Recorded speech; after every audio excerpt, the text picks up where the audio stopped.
Hello, welcome back to my channel. આજનો vlog start થાય છે ઓલમોસ્ટ 3 વાગે.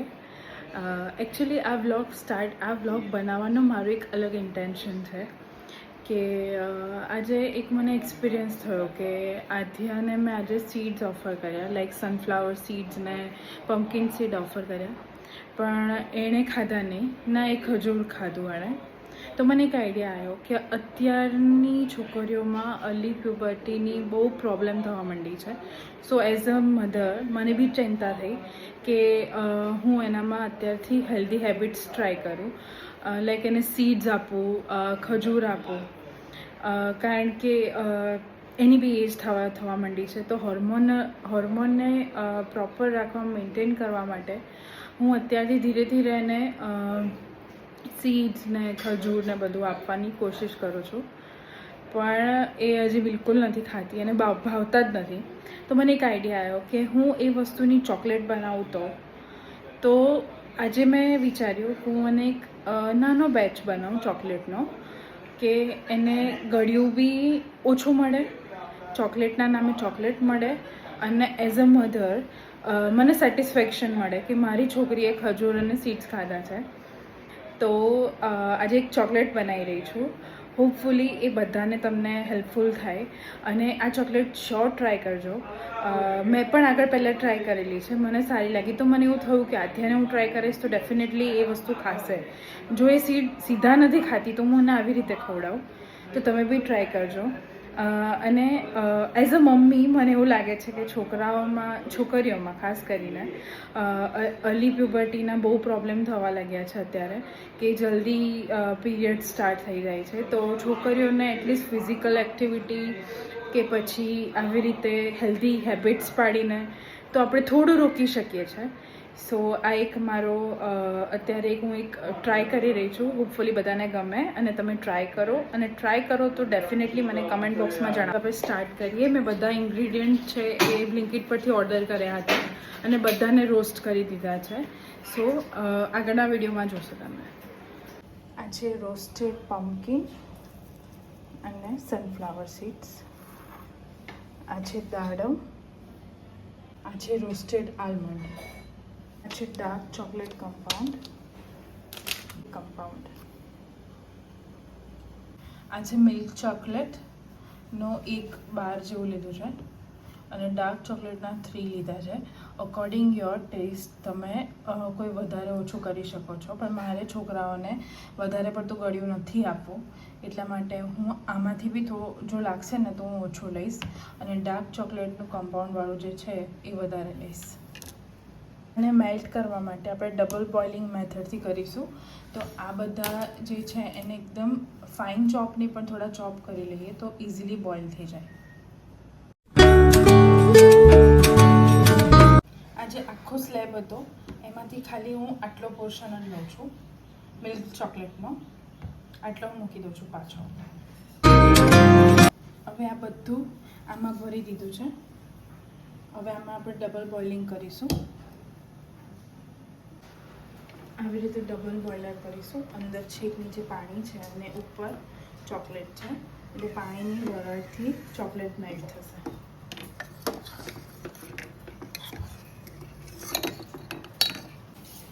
આ છે બટર પેપર. આ બટર પેપરને થોડું આમાં લગાડી અને પછી આપણે ચોકલેટ બનાવીશું. બદામ ભરી દે. આમાં આપણે થોડા દાડમ મૂકીશું આવી રીતે.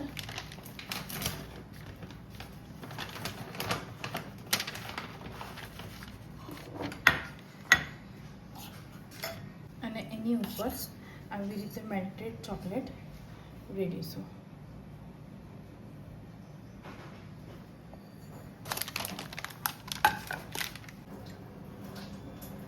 આ પમ્પકિન અને સનફ્લાવર સીડ છે.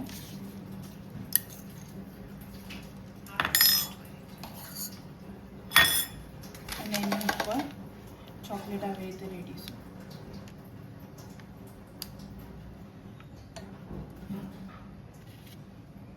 ખજૂર છે, ખજૂરની સ્લીટ કરી અંદર આવી રીતે બદામ ભરી અને પેક કરી દેવાનું.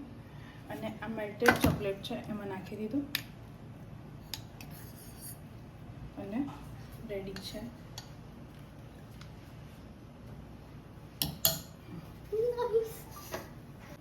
રોસ્ટેડ આલમંડ છે, એને પણ ચોકલેટમાં નાખી દેવાનું અને આવી રીતે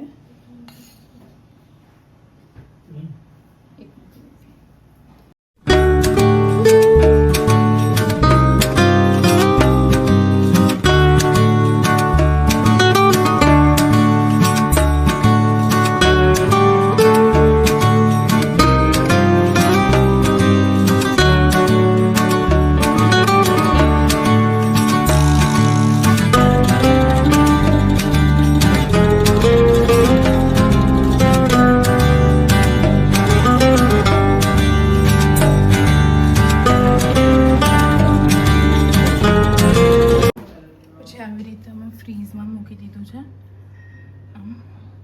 એકચ્યુઅલી ફ્રીઝર કરવાનું હોય પણ અમે ફ્રીઝમાં મૂક્યું છે કારણ કે પછી બરફના ક્રિસ્ટલ ના થાય ચોકલેટની ઉપર, એટલા માટે.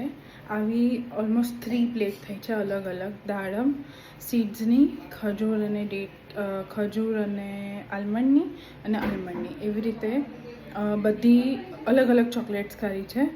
તો છોકરાઓને બી નવું લાગે અને બહારની ચોકલેટ ખાય. હું એવું નથી કહેતી કે મારા છોકરાઓ બહારની ચોકલેટ નથી ખાતા, ખાય છે, પણ હું જેટલું અવોઇડ કરાવી શકું છું એટલું હું કરીશ. જ્યારે નહીં થાય ત્યારે તો છે જ, પણ મને એવું લાગ્યું કે આ એક હેલ્ધી વર્ઝન છે. આમાં કશું જ નથી નાખ્યું, નો ઓઇલનું કશું જ નહીં, સીધી ચોકલેટને મેલ્ટ કરી છે અને આવી રીતે કર્યું છે. તમે આવી રીતે ડિફરન્ટ ડ્રાયફ્રૂટ્સ બી લઈ શકો છો, લાઈક આપણે અખરોટ લઈ શકો છો અને ઘણા બધા નટ્સ લઈ શકો છો. તમારા છોકરાઓને જે ભાવે એ રીતે તમે લઈ શકો છો. મેં આવી રીતે લીધું છે. તો હવે જોઈએ કેવી બને છે. અહીંયા આગળ આપણા બંને બેચ રેડી થઈ ગયા છે. આવી રીતે ઠંડી થઈ જાય પછી બહાર કાઢી લેવાની આ બધી, અને આ બહુ ઇઝીલી આ નીચે પાથરેલું હશે ને તો બહુ ઇઝીલી નીકળી જશે. જો આટલું આવવું જોઈએ.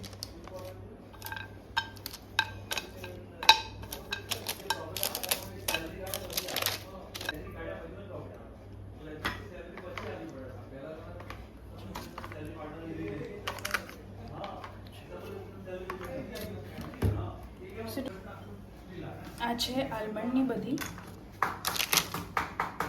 આ છે ડેટવાળી, અને આવી રીતે આ પાથરેલું હશે તો ઇઝીલી નીકળી બી જશે. આ સીડવાળી છે, જો પાછળથી આવી રહે અને આગળથી આવે, સો એ કોમ્પેક્ટ રહે, સીડ્સ બધા નીકળી ના જાય. આ છે દાડમવાળી. આ કદાચ તમને ઓડ લાગતું હશે પણ આ એક વખત શ્યોર ટ્રાય કરજો, કારણ કે ચોકલેટની સ્વીટનેસ અને થોડી ડાર્ક ચોકલેટની અને દાડમ ટેંગીનેસ એટલું સરસ ટેસ્ટ આપે છે. એક વખત શ્યોર ટ્રાય કરજો.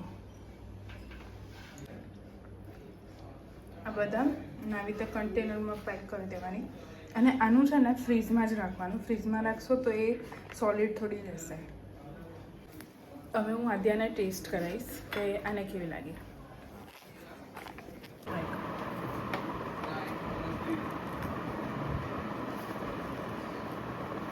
બહુ સારી.